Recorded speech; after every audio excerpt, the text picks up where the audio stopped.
Yung pong may mga crime, katulad ng perjury, yung nagsisinungaling, yan ang dapat hindi paniwalaan. Pero ito pong mga taong ito ay na convict sila ng ibang crime, kaya it does not go to their credibility.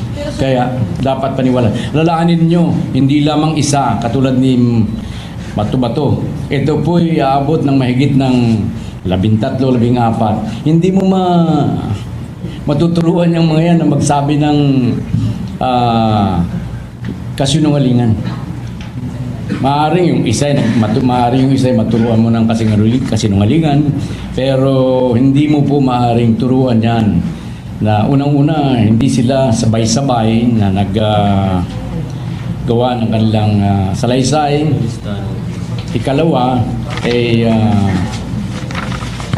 may kanya-kanya po silang abogado. Hindi po nakialam ang Department of Justice sa pagkuha ng kanilang mga lawyers sa kanilang ng mga statements. Sir, to clarify, yung 30 po, 30 yung for tomorrow, ilan dun, sir, yung parang mismong witness from the inside of the National Penitentiary? Well, nandiyan po si OIC Bureau Director Rafi Ragos, na naging Bureau Director yan ng panahon ni Secretary De Lima.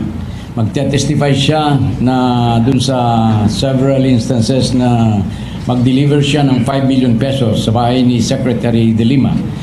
5 million pesos ay mismong si Secretary De Lima ang naka-receive nitong 5 million pesos na ito. At may kasama po yan, another NBI agent. Kaya dalawa po silang titistigo dito, magpapatunay na Secretary De Lima ay dinalhan nila ng 5 million in 1 delivery, 2 deliveries. At meron pa po si Herbert Culangco. Magsasabi rin po na ang kanyang nakatuka sa kanya ay 3 million pesos per month na dinideliver niya tungo kay Secretary De Lima. Pero sir, 30 na yung bit-bit niyo tomorrow na resource people. Actually, yun nga po iniisip ko sapagkat napakarami ng 30, I don't think that we'll be able to finish all of them.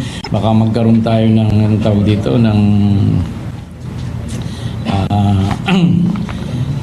we could not ng sobrang witnesses, so siguro mga 5 witness lang, hindi naman tatapos eh. Pero 30 na yung... Pero yung with respect to the others, kasi magkakaroon po tayo ng presentation eh.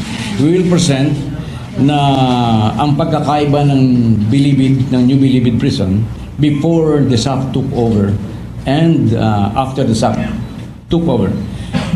I-presenta rin po natin yung mga video before the SAF took over nung interview ni JB Sebastian para makita lahat ng nangyayari. Yung video ni Peter Ko, at mayroon pa rin pang video na kumakanta si Secretary De Lima doon sa kasama niya si Herbert Culangco. Sir, you've already said this last week that there's nothing in return, no concessions. But since nakalive ka, sir, I think a lot of, most of the public, sir, nag-iisip na baka may kapalit po ito. Ito po ang sasabihin ko sa lahat. Unang-una, ang sabi ko, hindi namin hinanap yung mga testigong yan. At sasabihin ko muli na walang kaming pinangako, wala kaming ibinigay, hindi sila tinakot, hindi sila binayaran para mag-testify sa tomorrow. Kaya po't voluntary po yan. Yan po'y sinasabi nila na talagang nagkaroon sila ng tiwala sa administration, sa campaign ni President Duterte against drugs, and nagkaroon din daw po sila ng tiwala sa inyong abang lingkod at sa aking team. Kaya sila ay voluntaring nagbigay ng kanilang salaysay. Sir, naalala ko lang, yung iba kasi yung mga high profile doon like si Herbert Culangco, kasali sila doon sa mga lumabas dating balita na may planong patayan si President Duterte and si General Bato. Although dinenay po kasi nila, natanong ba yun? Kasama ba yun sa Tinanong ko po yun. At ang sabi nila, tinanggi nila yun, doon daw sa Building 14, meron daw silang parang ginawang, although hindi ko pa nakikita to, parang ginawang sulat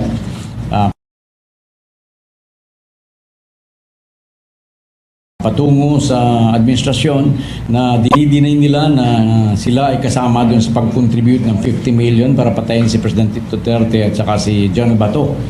Ngunit doon po sa Building 14, 40 po ang inmates doon, more or less. Mahigit pa nga ng 40. Ang pumirma lamang po dun sa sinasabing hindi sila kasama ay more or less about 10 lamang. So hindi ko alam kung bakit hindi pumirma yung 30 po. Sir, very critical yung ni former, nasa-invite pa rin si Ragos, diba? So I think he's no longer there, Ragos.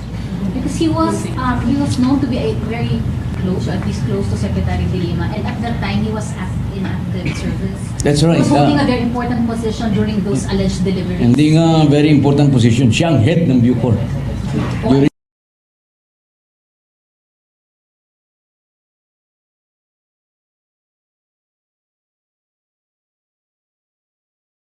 the De Lima's time.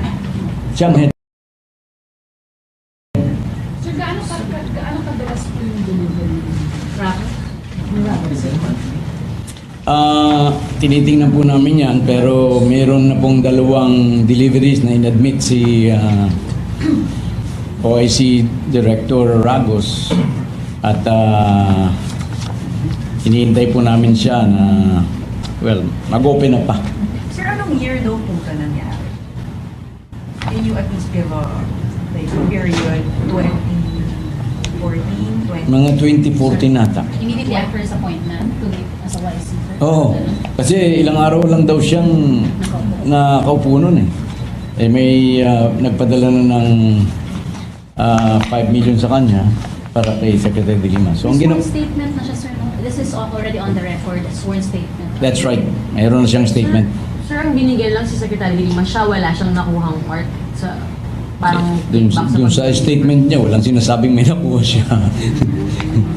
Sir, what made you decide po na magsalita agad against the Lima, knowing the fact na yung dalawa po ay very close to each other? Tapos ay Sandra de Lima. What was his reason? Sinabi? Unang-una, ang naunang pagsalita dyan ay yung kanyang NBI escort driver, si Junior Ablen. Yan ang kanya. Kasama po silang mag-deliver niyan. So, kinonfront namin siya tungkol dun sa statement ni Ablen and sinang-ayunan niya yung pahayag ni Ablen. So it was a plan first. Sir, how do you... may particular strategy po ba kayo in terms of yung paglatag nyo nung kung ano yung mga nangyayari sa NBP during the time of Senator De Lima as Justice? We will try to make it orderly and we will try to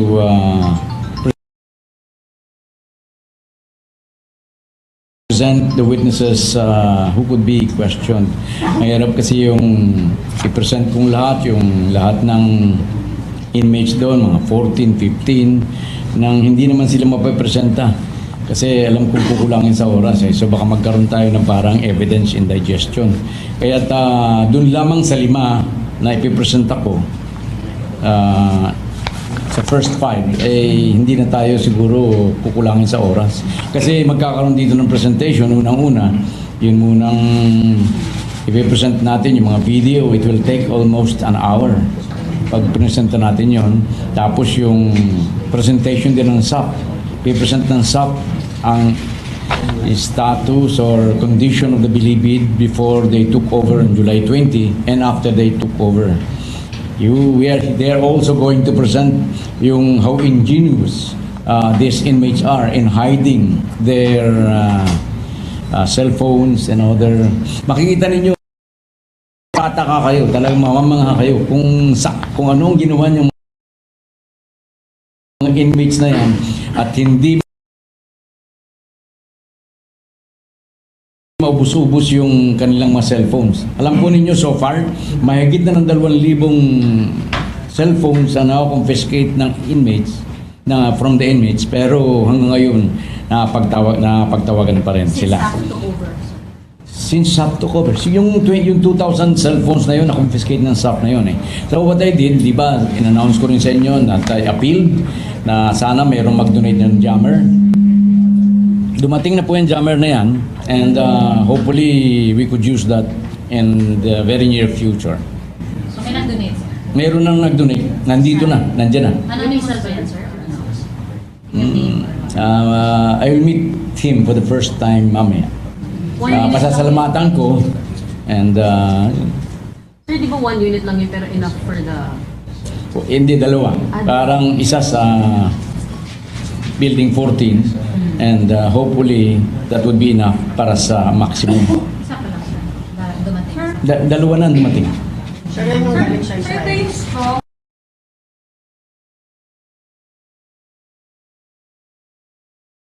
Ang jammer na sabi niyo galing Israel. from Israel. Hindi, kasi masyadong mahal sa Israel. Ito, 2 million lang ang cost, but from Korea. Kaya, Super jammer din, sir. pero super jammer na rin daw ito. I think this will be, makikita natin, hindi pa nagagamit eh. So Sir, this will be yung mga effective. witness na una yung ihaharap, sino yun? Kulangko, Rago, Well, Colangco, Ablen, Rago. Martinez, yung bosyo ito ng Noel Martinez, bosyo ito ng Jenwin Lucano Gang, si Jaime Pacho, si Rodolfo Magleo, na dating major ng pulis. Tingnan natin, we have to finalize the list. Iniintay din sa akin ito ng mga officers ng House. Yan bang mga witness po natin may immunity sila? Kasi baka self-incriminating yung sasabihin nila sa Tama yun lang ang concern nila. So I myself, I could see their concern. Kaya naman, para naman hindi sila madiin dun sa pakikipag-cooperate nila, especially yung mga inmates na hindi naman habang buhay ang kuwan. Gawa ng, kasi pag ikaw ay sinabi mong ikaw ay nag-drug trade sa loob, baka yung kanilang application for parole or pardon ay adversely affected, maapektuhan. So, siguro naman very reasonable yun. As a matter of fact, hindi sila ang humingi nito eh. I discussed this with the leaders of the House kung pwede. Kasi yung may concern yung ibang lawyers.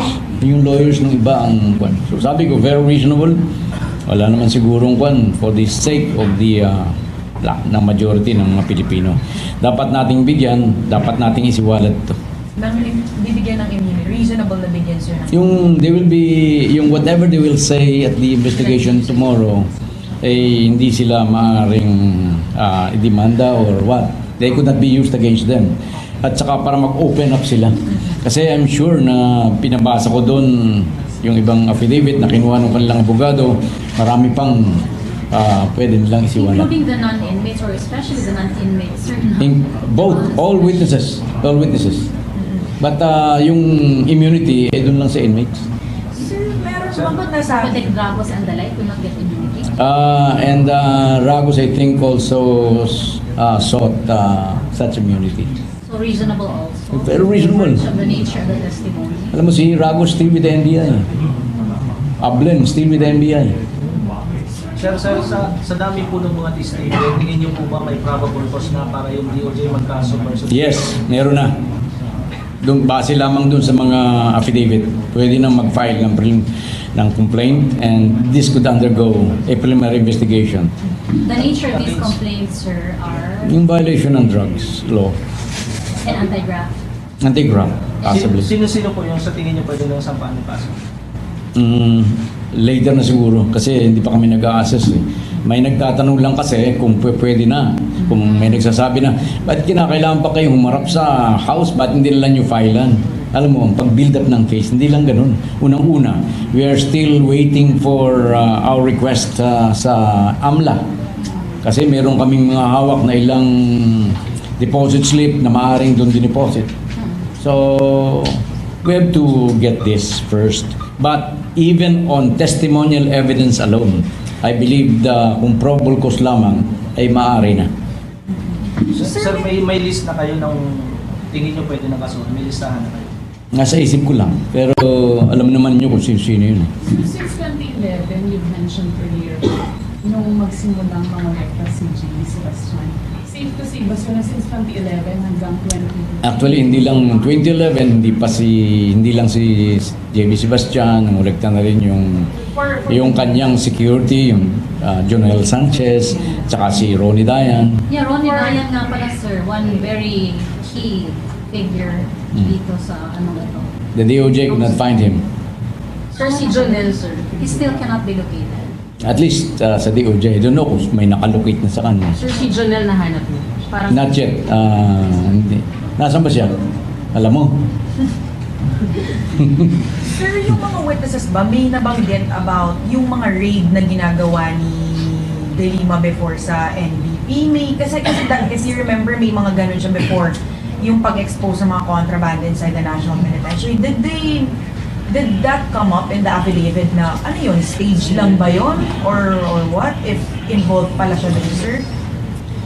Actually, itong preliminary to sa kanyang pagpapatapon do sa 19 bilibid inmates. But sinasabi nila na isa lang ang gripes nila.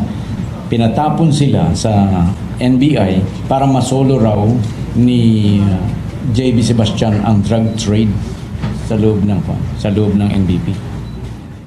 Sir, bakit parang masyadong close to you with J.B. and Jonel? Kasi sila nagkakilala, establish ko rin.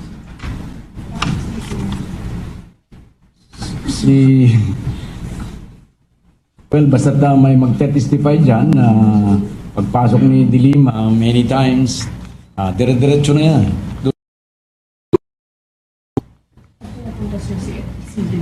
And no less than 4 times, ganun, merong isang inmate na yun ang nakikita niya. Ano yun, sir, mga unofficial? Ito yung mga unofficial, hindi bahagi ng raid. Diba you said before? Official ng, yung parang, I don't know kung official visit yun eh.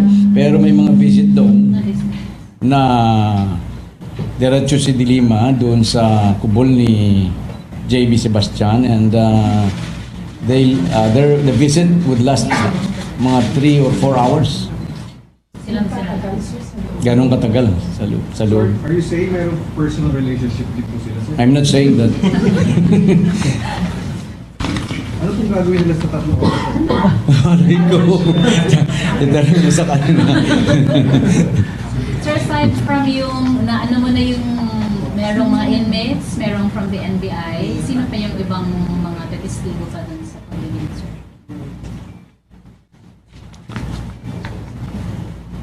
Ando na yun. Palagay ko, yung lahat ng mga testigo namin, yung lahat ng kabulukan sa bilibid, masasabi nila. Katulad nitong mga indication ng De Lima's involvement through J.B. Sebastian. May mga privileges dyan na granted sa kanila. The use of golf carts para sa inside ng NBP. The use of mga 30 pieces yung golf carts na yan. Use of scooters, mga 100 pieces. Gambling every day inside the kubols. Allowing other illegal contrabands, hindi lang yung shabu. Siyempre, lahat yan illegal eh. But pinabayaan yan. As a matter of fact, may magsasabi dyan na talagang open ang benta ng shabu. Kaya may nagsabi dyan na hindi lamang po at least 3 times naging talamak ang droga dyan sa loob ng bilibid during her administration or during as Secretary of Justice. Sir, yung At ang kinatatakutan nila, pag hindi mo sinunod ang utos ni JB, na talagang sinasabi nilang ang utos ito ay parang batas sa loob, ay ipalilipat ka ang kulungan o sa kulong niya. Patatapong ka sa kulong niya. Sir, you mentioned kanina yung hiningan ng immunity yung mga inmates particularly para yung sasabihin nila bukas, bukas hindi magamit against them or hindi maka-apekto kung mag-a-apply sila for pardon or parole. So may naano po ba yun? Parang na-discuss po ba? Kasi si Presidente po, di ba, he has the power to commute sentences or give pardons. Oh, yan, talagang- Priority ba sila for, may naging priority na ba for them since magsasalita sila? Ito, sabihin ko sa inyo, sa totoo lang, hindi ko pa kahit minsan nakausap si President Duterte tungkol dito sa kampanyang ito. Hindi niya alam itong ginagawa ko. Hindi niya alam ito. So, but dun sa question mo, of course, the President has the absolute power to grant pardon, to grant parole or anything. And since it's the DOJ that makes the appropriate recommendations, your office, Well, hindi- particularly, so walang problema sa opisina mo. Walang problema, but we have no plan to recommend anybody for this. Sir, kailan tumigil yung pag-deliver ng drugs? Siguro nung hindi na siya secretary. Sir, since 2011, dire-diretso po yun ng bakit mo siya tumakbo. Yung may degree. May degree yan. Noong 2011, pa masyado. Pero naging ang campaign ay sobra noong beginning 2013 when JB Sebastian said that we have to collect money for the to campaign for the campaign fund of Senator De Lima. Sir, have you approached GB? How do you? Have you approached yung GB, sir? Where is he? Have you tried getting his side? Yes. on- As a matter of fact, nakiusap nga yan na kung pwedeng i-transfer muna siya kasi delikado daw siya sa building 14. So kung pwede raw i-transfer muna siya maximum. Pumayag ako kasi magsasalita na raw siya. Pero apparently pagka-transfer niya sa building sa maximum, hindi naman niya tinupad yung kanyang pangako. So pinabalik ulit siya sa building 14. Apparently kaya pala lang daw nagpa-transfer meron lang siningil na millions. Ewan ko kung paano yun. Sir, since you already had a chance to talk to some of these inmates na involved nga dun sa drug operation sa Bilibid, did they also say na wala naman talagang laboratory or production there, but it's more of coordination dun sa mga tao nila sa labas? But inside, although nakakapasok, pero walang production and manufacturing. Yun ang lumalabas doon, hindi sila nako-witness. But meron diyang nag-testify o nagsasabi sa akin na ang the nearest doon ay yung bang pag-deliver ng mga bottled water na pagkatapos mong pakuluan yung precipitate ay yun ang shabu. Ganun. Sir, tapos na yung kay JB or try pa rin siyang pilitin magsalita? Kasi siya yung parang pinaka-alalido eh. Yes, we'll try. We'll try. Sir, si JB, wala siya sa top ng Netflix. Hindi ko alam. Wala siya dun, sir eh. Kung wala siya doon, then well, isa nagsasabi na kaya siya kumukuha siya ng lakas kay Secretary. The supply of drugs. Kasi wala And yung supply of drugs, ayan yung mga kumukuha sila sa mga chick. Di ba yun ang sabi ko? Yung mga importers na mga high-profile inmates, Peter Co, etc. Mga Chinese drug lords, kumukuha yan directly from China or from those directly being hooked the high seas. Pero identified, sir, yung personality. Yes, ano siya ng drug. Because JB is not in the top. Wala po siya nasa sa top. Well, it doesn't mean na porque wala siya doon, ay hindi. Siya ang top. So, tatawag lang, halimbawa, na tapo na from the ships, yung mga ang laking bultong yan, hundreds or even thousands of kilos. Tinatapon lang nila yan sa high seas or dyan sa ating coast. Tapos i-retrieve yan ng mga sapakat nila. May mga GPS yung mga shipments na yan. Pag nakuha nila yan, tatawag nila yan sa mga Chinese drug lords, sasabihin na sa amin na po ang mga kargamento. So pagdating doon, tatawagan ng mga Chinese drug lords ng Filipino drug lords na siya namang tatawag through cellphone, lahat to cellphone. Kaya talagang kinakailangan mawalan cellphone. Naibenta na nila ito. Halimbawa, yan ay nagawa ni JB yan. Later, inassign na niya mga bosyo, mga head ng bawat gang. ito, dapat ibenta mo ito 20, 30 kilos. Pero hindi na pumapasok sa loob ng bilangguan yung mga sabong yan. So itatawag naman mga Pinoy natin, kung kumuha ka sa ganon, kay ganon, ibenta mo yan. Tapos kung pinagbentahan mo, ay i-deposit mo sa ganitong account. Tapos bahala ka na magpatong dyan. Ang nakausap ko yung isa, ang patong niya is 20,000 per kilo. Kaya pag 5 kilos, meron siyang 100,000 kilo. Sir, magkano yung estimate na total na kinita allegedly ni Senator De Lima? I don't want to venture a guess, pero yung transaction sa loob ng Bilibid will run into billions. Secretary, kasama din po ba si JB ron na sinasabing pagka nabulilyaso yung transaction sa droga, meron siyang team na nagli-liquidate doon sa hindi tumupad ng transaction? Maraming pinatay dyan, maraming pinatapon dyan. Pag yung, ano mo, para mong istapa yun. Okay, kumuha ka ng 20 kilo o 30 kilo, pero ang ibigay mong pera ay para sa 2 lamang. Galit na galit na yun. So, ibig sabihin, Secretary, si JB Sebastian may iniingatang blue book. Hindi Dahil ba- meron siyang blue book na hawak dahil masyadong malaking transactions na hawak niya. Ano, hindi ko alam. But nung nakaraan, tulad ng sabi ko sa inyo, sinubuan ako ng mga fake na mga deposit slip. Na sinasabi sa akin na yung disinformation na sinasabi ni Secretary De Lima na huwag kaming magpagamit ni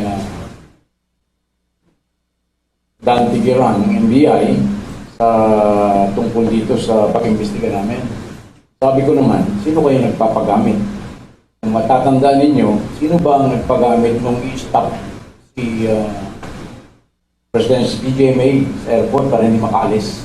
Walang kaso hinaharap si PJMA nun, pero despite that, na-stop siya. Ngayon, nagbanta pa sa amin that there be a hell to pay. Si Secretary De Lima, di ba? Tatandaan ninyo, about mga 2 weeks ago. Ngayon, sabi ko ganyan, dapat pa nga magpasalamat siya sa akin sapagkat ako mismo ang nagsabi na yung mga peke ng deposit slip ay peke. Yung pinarating kasi sa akin yan from the New Bilibid prison. May nagsubo sa akin ng mga fake na deposit slip. Akala nila ay papapublish ko at magyayabang na ako. Pero hindi tayo ganoon. We've been in the practice of law as a litigator for 44 years. Kaya kahit bigyan mo ako ng dokumento, pagkaganda-ganda with space, papa-examine ko pa rin yan.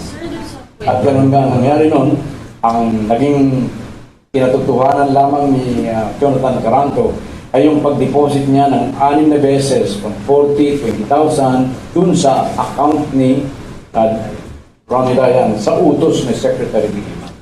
Sir, dun sa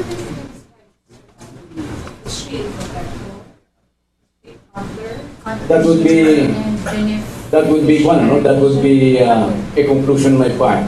Pero bahala kayong mag-conclude bukas pag napakinggan ninyo yung testimony. Sir, and beneficiary. Sir, kung parang yung buong kwento is na-tolerate yung pagbenta ng drugs para mabigyan ng pera itong si Senator De Lima sa pagtakbo niya. So, kung nanalo na siya, wala na siya doon. Wala na siya doon. Nagpapatuloy pa rin po ba yung bentahan na yun? Yung sa To a lesser extent, tuloy pa rin kasi nandun pa rin yung mga ilang cellphones na hindi na ako confiscated.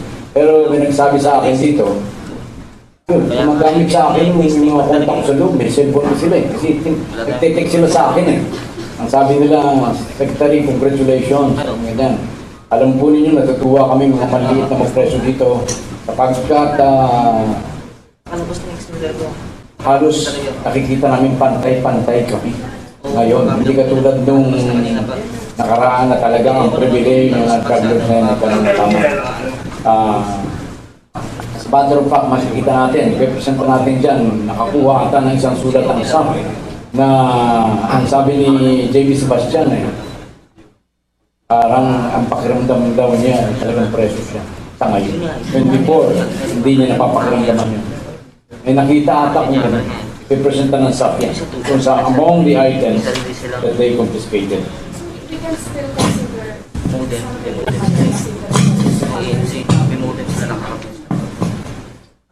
So kung hindi siya direct participant, sobrang gross negligence or pinabayaan. But sir, but if you... Kayo na ang makinig. We invite kayong lahat bukas. Kayo na mag-conclude sa inyong sarili. Kasi sir, aside from being a mere undercutter protector, pwede kasi by mission or negligence, hindi mo ginawa yung trabaho mo, di ba sir? But when you take into context yung whole campaign kitty, yung mga donasyon, that will seem as reflected, di ba sir? Parang it's like you're issuing orders sa kanila, they come up with this particular amount, magkano kayo ng malata, is different from being a Ayun na. Yes, so merong makikita mo dyan mga testimony ng mga high-profile enemies na yan. Talagang gano'n na. Parang doon pumupunta. But kayo na ang mag-conclude. Anood kayo bukas and you conclude for yourself kung ano talaga ang participasyon ni Senator. Sir, how significant kung may practice, if you're telling us may violation doon siya sa parang conspiracy with the private conspiracy. how significant is this particular issue yung sa loob ng yung drug trade sa loob ng yung sa general war on drugs ng Duterte administration, considering sir that the president is also now asking the public to give him another 6 months to rid the country of drugs dahil hindi nga daw po pala kaya ng dun sa original promise na 6 months lang ay mawawala. Very significant yan, katulad ng sinabi ko noon. Although this is my only assessment at assessment ko na akala. 75% ng drug trade ko sa Philippines ay niluluto dyan sa New Philippines. So, kita mo yung 75% kung gaano kalaki yan. And of course, sabi ni Presidente, it is only now after I was elected President na nakita ko ang extent. In other words, during the campaign period, when he said that I could solve the drug problem in 3 to 6 months, hindi niya akalain na ganyan katalamak ang droga sa Pilipinas. And this is the reason why we agreed to the postponement of the barangay election. Kasi mga drug money ang pagsusuporta dun sa mga barangay election, mga barangay campaigns na nasa ilalim ng influence ng drug lords. But since I took over, sir, and since the Duterte administration waged its all-out war against drugs, kailangan ko siyempre ng 75% at legal drug rate sa Pilipinas. Well, ang sabi nung... What extent yung napilay, sir? Ang sabi nung nakakalan dun sa loob talagang mga from 80 to 90% ang natigil, ang nawala ng drug trade sa loob ng Pilipinas. So makikita niyo kung anong nagagawa natin. Kaya lang talagang because of the ingenuity of this drug lords, mayroon pa rin silang mga telepono, mga cellphones. Kaya sabi ko ganyan, isa lang ang solusyon sa drug trade sa Pilipinas. Stop the cellphone and you stop the trade. So yung jammer. Sir, paano natin categorize yung mga testigo, yung mga inmates? Ano sila? State witness, something? Basta, well, hindi naman sila pwedeng state witness, pero ganun because they will be put under the WPP. So, parang state witness na sila. Sir, investor sila, sir. That's why sila. Sino mga witness? Yung lahat ng witness will be put under the WPP. That's the reason why some of them were transferred to... Well, hindi. Ang reason why they were transferred there is sapagkat natatakot na sila. There are so many threats against their life. Kaya, although hindi masyadong maganda ang naglipatan, mas maigit na doon kasi at least walang threat doon in the meantime. WPP, at least yung tatlong po, the WPP, ibig sabihin na, sir, may immunity. Yun lang inmate, saka yung dalawang NBI direct, NBI men. Sir, yung WPP. Ang sa WPP. Yun namang ibang testigo namin, the other, katulad ng SAM, hindi man lang. Sir, reaction lang, nag-statement na po si Senator De Lima na hindi siya pupunta tomorrow with or without invitation. Hindi daw siya pupunta sa hearing. Well, kung talagang naniniwala siya doon sa sinasabi niya na wala siyang kinalaman, ako, mas yung sa akin nangyari yun, mabilis pa sa alas 4, magre-presenta ako tomorrow. Una-una, hindi naman siya, sinasabi niya parang siyam yung hearing sa House. Eh, paano masasabi, anong description mo sa nangyari kay Magtabato? Kalawa, yung chairman ng Committee on Justice, si Congressman Ray Umali, eh kanyang kaklase at kapraternity pa niya. So what is he afraid of? Saka hindi niya pwedeng sabihin na lahat naman ang sasabihin niya puro kasinungalingan. Di ba ganun ang sinasabi niya? So masyadong premature yun Pasahin mo muna o tingnan mo muna kung ano yung nilalaman ng kanilang mga affidavit para masabi mong ikaw itong mga taong ito ay puro kasinungalingan. Until and unless you have read the affidavit, it is premature for her to say na hindi ka paniwala para puro kasinungalingan yan So, pinipreempt niya. Secretary, kasama ba sa presentation ng tomorrow? Pagbuo ng armory ni J.D. Sebastian sa loob natin. Pagbuo ng armory niya. Malalakas na paril na. Na-confiscate na yun. Ako I think this was during the time of General Rainier when De Lima was no longer the DOJ secretary. One more question, then we can just to be somewhere by the end. Sir, other issue about peace talk. The MNL Group attorney Emmanuel Pontanilla appealing to the Department of Justice to file a motion in the court to lift yung yung arrest warrants against Miswari. Yes, that is part of the peace talk. Matter of fact, we are very cooperative in that. And gusto namin talagang mabuo o matuloy na yung peace agreement natin. Una-una, napakaganda na nangyari sa CPP-NPA. I think there will be no problem with respect to MNLF. Ang problema na lang yung kay MNLF, yung kay Mr. Miswari. Pero sir, yung in the part of the DOJ, sir, nag-file na kayo ng motion sa court to lift yung arrest warrant against Miswari. Yun daw po ang problema ngayon Hindi, yung nag-uusap kami ng Secretary Duresa at gagawin namin yung nararapat doon. Meron kaming gagawin doon. At it will be with the participation with the Office of the Solicitor General. Sir, how big is the possibility that we could release Mary Jane Veloso from the death row? Well, unang-una, hindi natin napag-usapan yung dito, pero mabuti naman na-clarify na hindi totoo na sinabihan ni President Duterte ang President Widodo na i-release na yung na-execute, tuloy na pag-execute kay Mary Jane Veloso. Actually, before the President's trip to Indonesia, di ba, kung matatanda ninyo na huli natin ng Bureau of Immigration, yung 177 Indonesian holding genuine Philippine passport but with fake contents. Yan po ay through the directive ni President Duterte, nutusan po kaming i-release dyan sapagkat ang tingin namin dyan, ang tingin niya dyan are they are mere victims. Kaya na-release po yan bago makapagkita si President Duterte kay President Widodo. So, ang timing dyan ay yung sinasabi ng Pilipinas na para magkaroon ng parang good relation with Indonesia.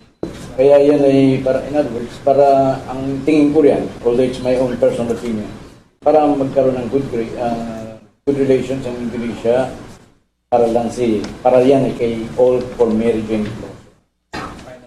Final word for tomorrow, wrap up na lang. Okay, so thank you very much for attending this morning's news briefing. And para matulungan ninyo o malaman yung katotohanan, let's watch. Kung naman ang pan ninyo ay pahatid namin sa amin kung mayroon kayong suggestion with respect to the hearing today. Maraming salamat. Thank you very much. Alin? Takot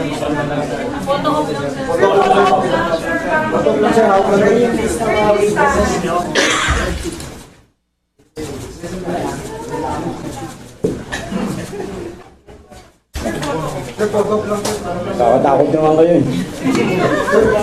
Yung akala ko, hindi nyo makukunan, nakunan yung lahat. Thank you, ha? Thank you, sir. Sige po, salamat po.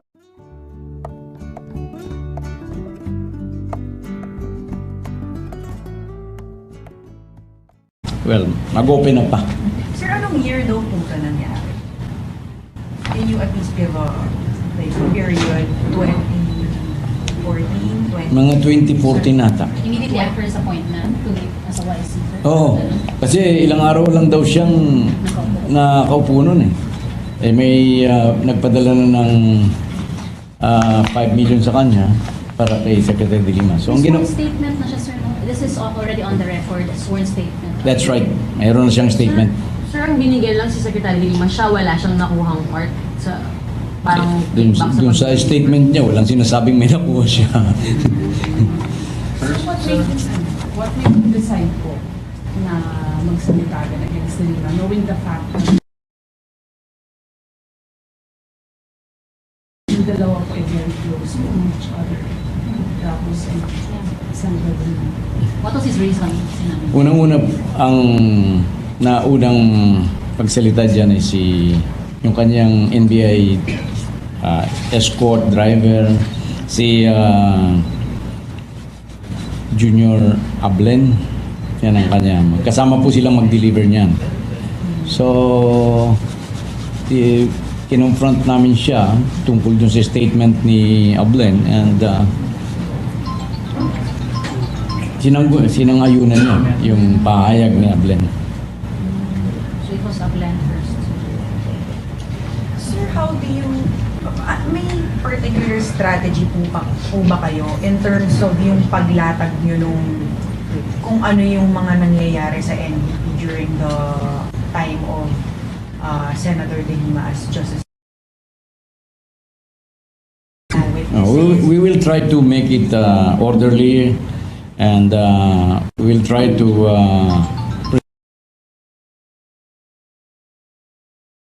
present the witnesses who could be questioned.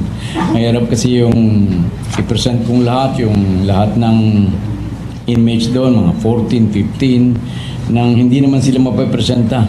Kasi alam kong kukulangin sa oras eh. So baka magkaroon tayo ng parang evidence indigestion. Kaya doon lamang sa 5 na ipipresenta ko, sa first 5, eh hindi na tayo siguro kukulangin sa oras. Kasi magkakaroon dito ng presentation, unang-una, yun munang ipipresent natin yung mga video. It will take almost an hour pag presenta natin yon. Tapos yung presentation din ng SAP.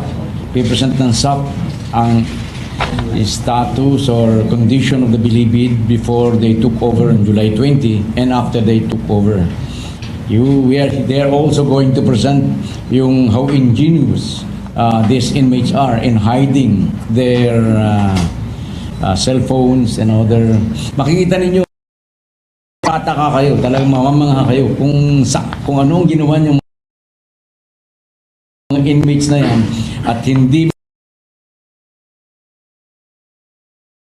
maubos-ubos yung kanilang mga cellphones. Alam po ninyo, so far, mahigit na ng 2,000 cellphones ang confiscate ng inmates, from the inmates, pero hanggang ngayon, napagtawagan pa rin sila. Since SAP took over. So yung 2,000 cellphones na yun, na-confiscate ng SAP na yun eh. So what I did, di ba, in-announce ko rin sa inyo na I appealed na sana mayroong mag-donate ng jammer. Dumating na po yung jammer na yan and hopefully we could use that in the very near future. So may nag-donate, sir? Meron nang nag-donate. Nandito na. Nandiyan na. Ano yung cell ba yan, sir? I will meet him for the first time mamaya. Pasasalamatan ko and Sir, di ba 1 unit lang yun pero enough for the... hindi, 2. Parang isa sa building 14 and hopefully that would be enough para sa maximum. Isa pa lang, sir. Dumating. 2 na dumating. Sir,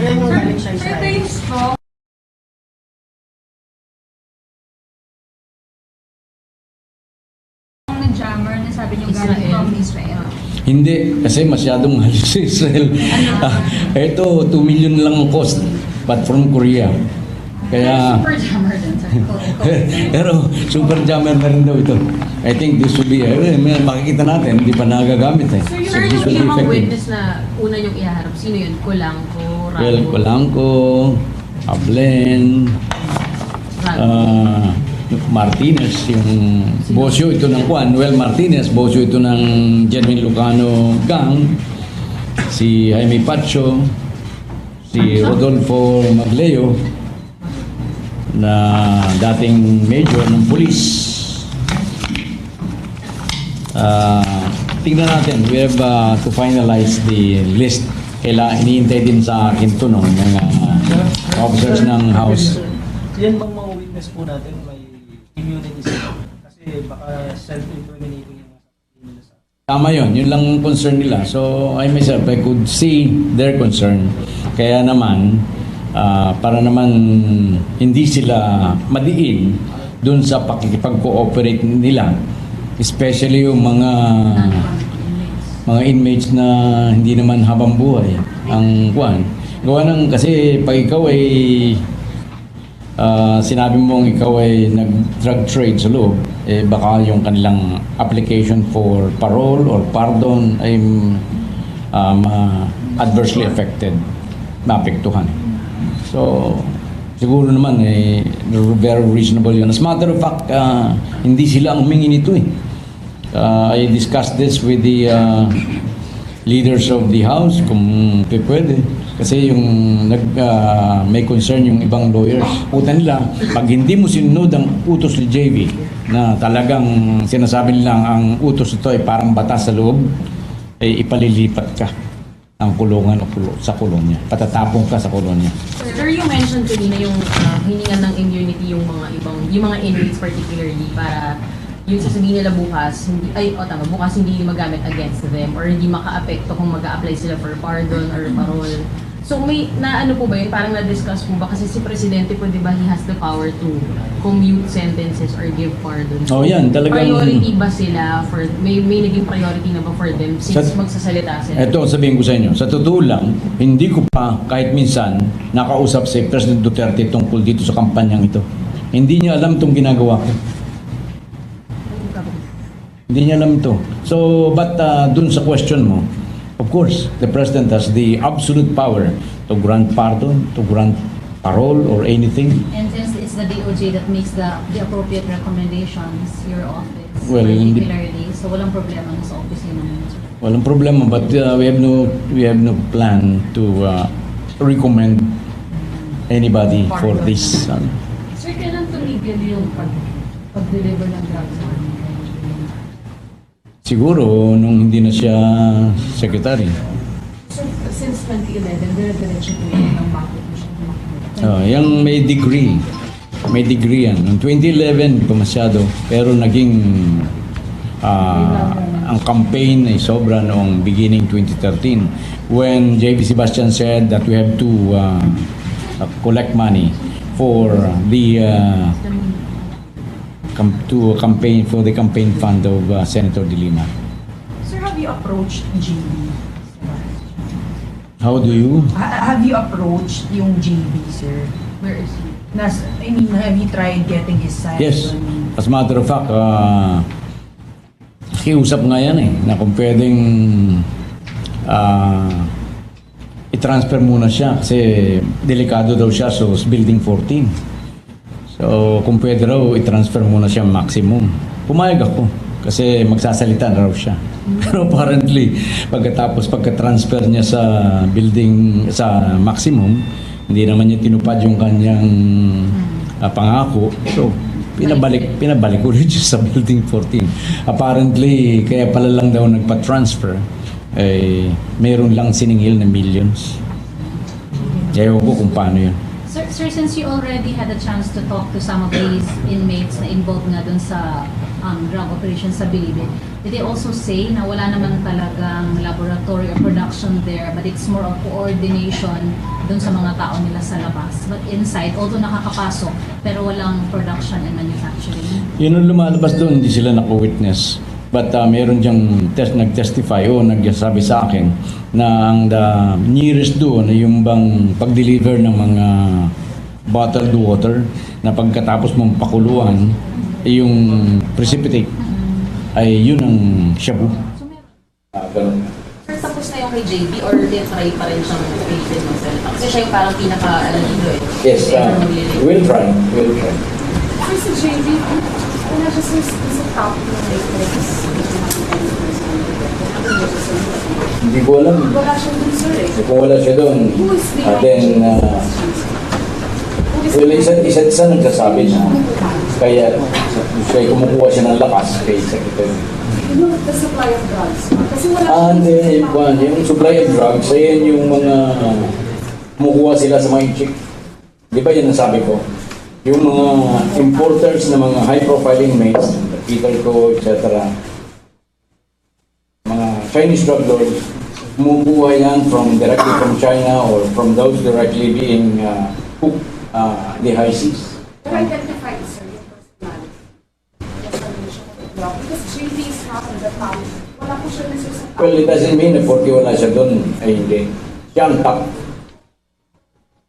So, tatawag lang, halimbawa, na itapo na from the ships, yung mga ang laking bultong yan, hundreds or even thousands of kilos. Tinatapon lang nila yan sa high seas o dyan sa ating coast. Tapos i-retrieve yan ng mga sapakat nila. May mga GPS yung mga shipments na yan eh. Pag nakuha nila yan, tatawag nila yan sa mga Chinese drug lords, sasabihin na sa amin na po ang mga kagamento. So pagdating doon, tatawagan ng mga Chinese drug lords ng Filipino drug lords na siya namang tatawag through cellphone, lahat through cellphone. Kaya talagang kinakailangan mawalan cellphone. Naibenta na nila ito. Halimbawa, yan ay nagawa ni JB yan. Later, inassign na niya mga bosyo, mga head ng bawat gang. Ito, dapat ibenta mo 20, 30 kilos. Pero hindi na pumapasok sa loob ng bilangguan yung mga sabong yan. So itatawag naman mga Pinoy natin, kumuha ka sa ganon, kay ganon, ibenta mo yan. Tapos kung pinagbentahan mo, ay i-deposit mo sa ganitong account. Tapos bahala ka na magpatong dyan. Ang nakausap ko yung isa, ang patong niya is 20,000 per kilo. Kaya pag 5 kilos, meron siyang 100,000 kilos. Sir, magkano yung estimate na total na kinita allegedly sa Senator De Lima? I don't want to venture guess, pero yung transaction sa loob ng bilibid will run into billions.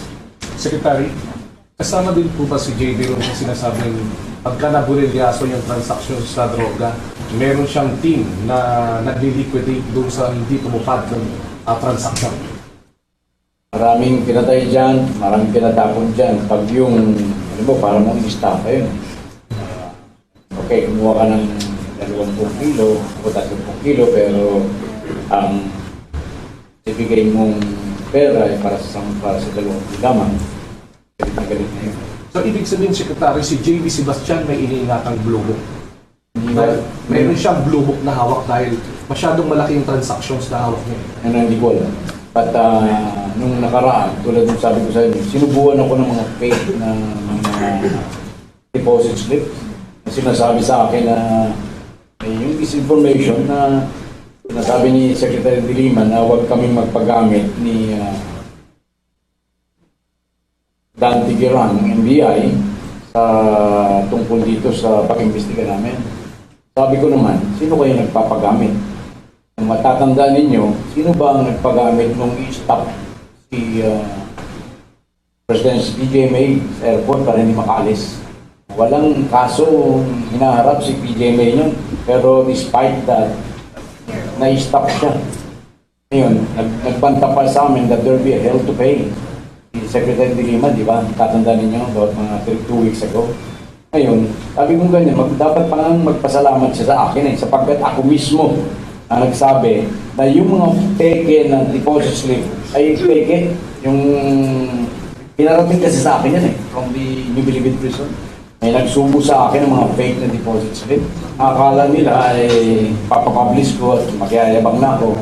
Pero hindi tayo ganun. We've been in the practice of law as a litigator for 44 years. Kaya kahit bigyan mo ko ng dokumento, pagkaganda-ganda ulit space, papa-examine ko pa rin yan. At ganun nga nangyari nun, ang naging kinatotohanan lamang ni Jonathan Caranto ay yung pag-deposit niya ng 6 na beses from 40, 20,000 dun sa account ni Ronnie Ryan sa utos ni Secretary Dilima. Sir, dun sa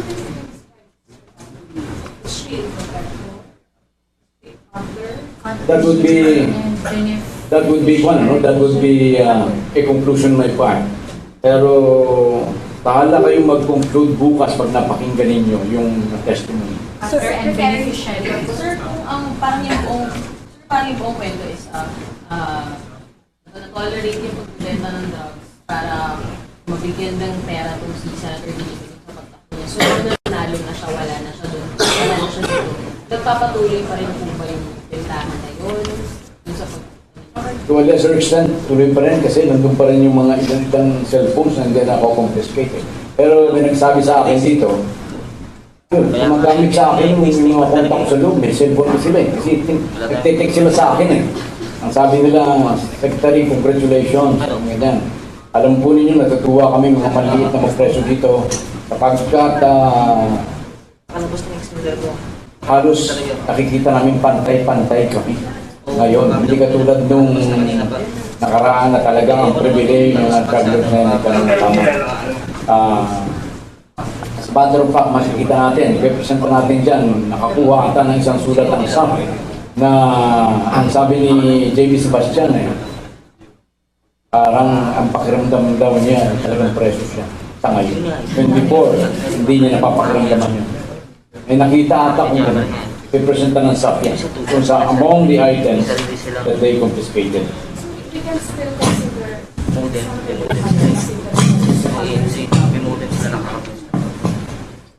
Pero kung hindi siya direct participant, sobrang gross negligence or pinabayaan. Sir, but if you Kayo na ang makinig.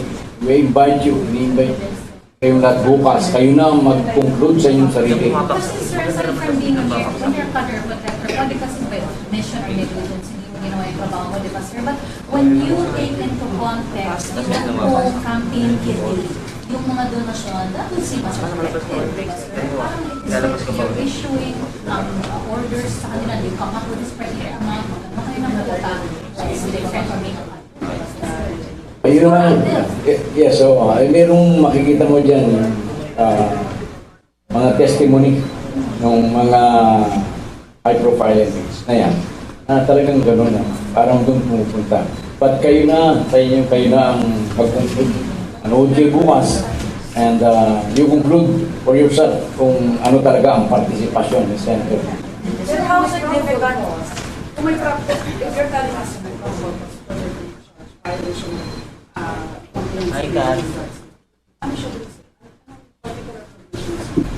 doon siya sa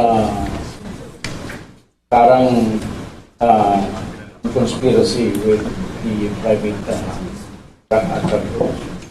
conspiracy. How is it difficult this particular issue yung sa loob ng yung drug trade sa loob ng yung sa general war on drugs ng Duterte administration, considering sir that the president is also now asking the public to give him another 6 months to rid the country of drugs dahil hindi nga daw po pala kaya ng dun sa original promise na 6 months lang ay mawawala. Very significant yan, katulad ng sinabi ko noon. Although this is my only assessment ko na akala. 75% ng drug trade for the Philippines ay niluluto dyan sa New Philippines. So, kita mo 75% kung gaano kalaki yan. And of course, sabi ni Presidente, it is only now after I was elected President na nakita ko ang extent. In other words, during the campaign period, when he said that I could solve the drug problem in 3 to 6 months, hindi niya yung pong may mga crime katulad ng perjury, yung nagsisinungaling, yan ang dapat hindi paniwalaan. Pero ito pong mga taong ito na convict sila ng ibang crime, kaya it does not go to their credibility. Kaya dapat paniwala. Lalaanin nyo, hindi lamang isa, katulad ni Bato-Bato. Ito po'y aabot ng mahigit ng 13, 14. Hindi mo matuturuan yung mga yan na magsabi ng kasinungalingan. Maaaring yung isa ay maturuan mo ng kasinungalingan, pero hindi mo po maaaring turuan yan na unang-una hindi sila sabay-sabay na gawa ng kanilang salaysay. Ikalawa may kanya-kanya po silang abogado.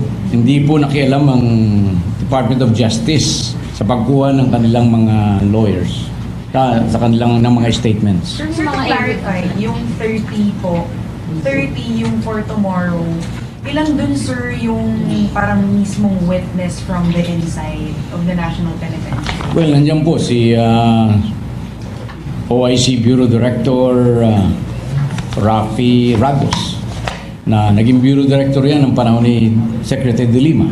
Magte-testify siya na dun sa several instances na mag-deliver siya ng 5 million pesos sa bahay ni Secretary De Lima. 5 million pesos ay mismong si Secretary De Lima ang naka-receive nitong 5 million pesos na ito. At may kasama po yan, another MBA agent.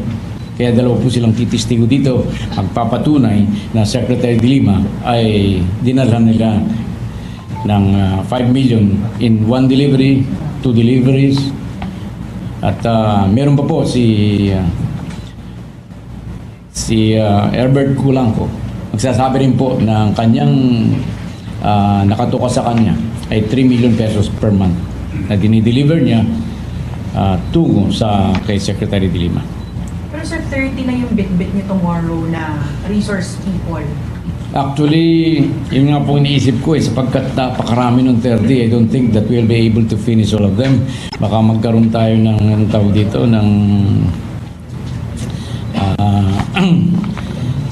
we could not, ng sobrang witnesses. So, siguro, mga 5 witness lang, hindi na matatapos Pero 30 na yung... Pero yung with respect to the others, kasi magkakaroon po tayo ng presentation We will present na ang pagkakaiba ng Bilibid, ng New Bilibid Prison before the SAF took over and after the SAF took over. I-presenta rin po natin yung mga video before the SAF took over nung interview ni JB Sebastian para makita lahat ng nangyari. Yung video ni Peter Ko, at mayroon pa rin pang video na kumakanta si Secretary De Lima doon sa kasama niya si Herbert Culanco. Sir, you've already said this last week that there's nothing in return, no concessions. But since nakalive ka, sir, I think most of the public, sir, tag-iisip na baka may kapalit po ito. Ito po ang sasabihin ko sa lahat. Unang-una, ang sabi ko, hindi namin hinanap yung mga testigong yan. At sasabihin ko muli na walang kaming pinangako, wala kaming ibinigay, hindi sila tinakot, hindi sila binayaran para mag-testify sa tomorrow. Kaya po't voluntary po yan. Yan po'y sinasabi nila na talagang nagkaroon sila ng tiwala sa administration, sa campaign ni President Duterte against drugs, and nagkaroon din daw po sila ng tiwala sa inyong abang lingkod at sa aking team. Kaya sila ay voluntaryong nagbigay ng kanilang salaysay. Sir, naalala ko lang, yung iba kasi yung mga high profile doon like si Herbert Culanco, kasali sila doon sa mga lumabas dating balita na may planong patayan si President Duterte and si General Bato. Although dinenay po kasi nila, natanong ba yun? Kasama ba yun sa Tinanong ko po yun. At ang sabi nila, tinanggi nila yun, doon daw sa Building 14, meron daw silang parang ginawang, although hindi ko pa nakikita to, parang ginawang sulat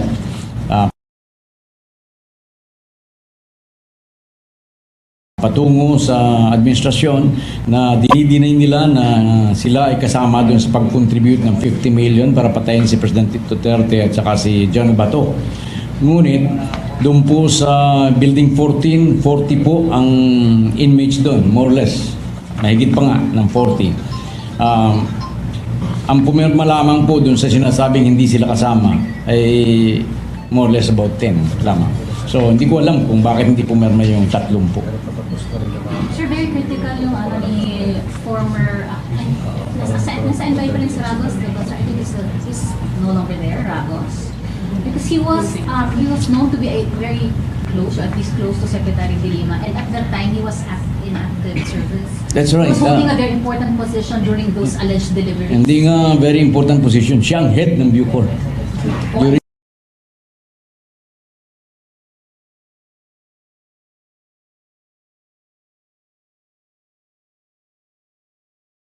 the de Lima's time. Siya ang head. Sir, gaano kadalas po yung delivery? Tinitingnan po namin yan, pero meron na pong dalawang deliveries na inadmit si OIC Director Ragos at iniintay po namin siya na yung lawyers ng iba ang kwan. So sabi ko, very reasonable. Wala naman sigurong kwan for the sake of the ng majority ng mga Pilipino. Dapat nating bigyan, dapat nating isiwalat to. Bibigyan ng immunity, reasonable na bigyan, sir. Yung whatever they will say at the investigation tomorrow, hindi sila maaaring demanda or what. They could not be used against them. At saka para mag-open up sila. Kasi I'm sure na pinabasa ko doon yung ibang affidavit na kinuha ng kanilang abogado, marami pang pwede nilang isiwalat. Including the non-inmates or especially the non-inmates, sir.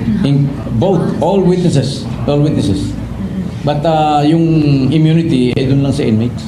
Sir, meron bang nasabi? But like Ragos and the like will not get immunity. And Ragos, I think, also sought such immunity. So reasonable also. Very reasonable. Of the nature of the testimony. Alam mo, si Ragos still with the NBI. Ablen, still with the NBI. Sir, sa dami po ng mga testigo, tingin niyo po ba may probable cause na para yung DOJ magkaso versus... Yes, meron na. Base lamang dun sa mga affidavit, pwede nang mag-file ng complaint and this could undergo a preliminary investigation. The nature of these complaints, sir, are Yung violation ng drugs law. and anti-graft. Anti-graft, possibly. Sino-sino po yung sa tingin niyo pwede nang sampaan ng kaso? Later na siguro kasi hindi pa kami nag-a-assess eh. May nagtatanong lang kasi kung pwede na. Kung may nagsasabi na, ba't kinakailangan pa kayo humarap sa house? Ba't hindi nila nyo filean? Alam mo, ang pag-build up ng case, hindi lang ganun. Unang-una, we are still waiting for our request sa AMLA. Kasi meron kaming mga hawak na ilang deposit slip na maaaring doon din-deposit. So, we have to get this first. But even on testimonial evidence alone, I believe kung probable cause lamang ay maaari na. Sir, may list na kayo ng tingin nyo pwede ng kaso? May listahan na kayo? Nasa isip ko lang. Pero alam naman nyo kung sino yun. Since 2011, you've mentioned earlier, nung magsimulang mga rekta si J.B. Sebastian, safe to say ba so na since 2011 hanggang 2020? Actually, hindi lang 2011, hindi lang si J.B. Sebastian, nangolekta na rin yung kanyang security, yung Jonel Sanchez, tsaka si Ronnie Dayan. Yeah, Ronnie Dayan nga pala, sir. One very key figure dito sa ito.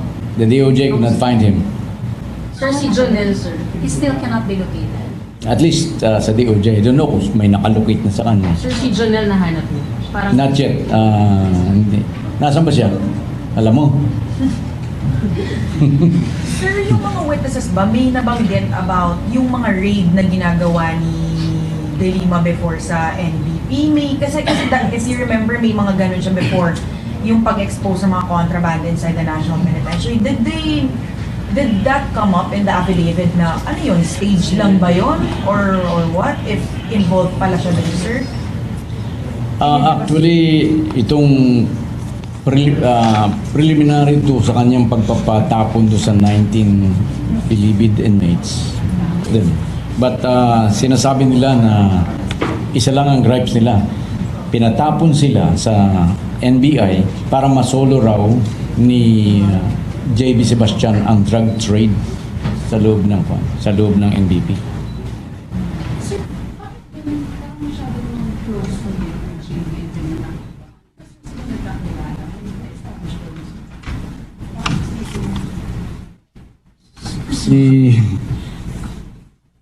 Well, basta may magte-testify dyan na pagpasok ni Dilima many times, dire-diretso na yan.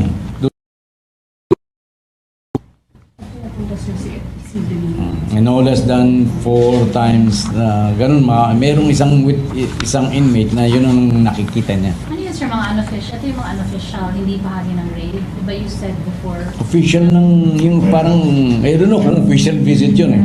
Pero may mga visit doon na diretso si Dilima doon sa kubol ni JB Sebastian, and the visit would last mga 3 or 4 hours. Silang sila. Ganong katagal sa loob. Are you saying merong personal relationship din po sila, sir? I'm not saying that. Ano pong gagawin nila sa tatlong oras? Aray ko. Itanong mo sa kanila. Sir, aside from yung, na ano mo na yung merong mga inmates, merong from the NBI, sino pa yung ibang mga testigo pa dun sa pag-init, sir?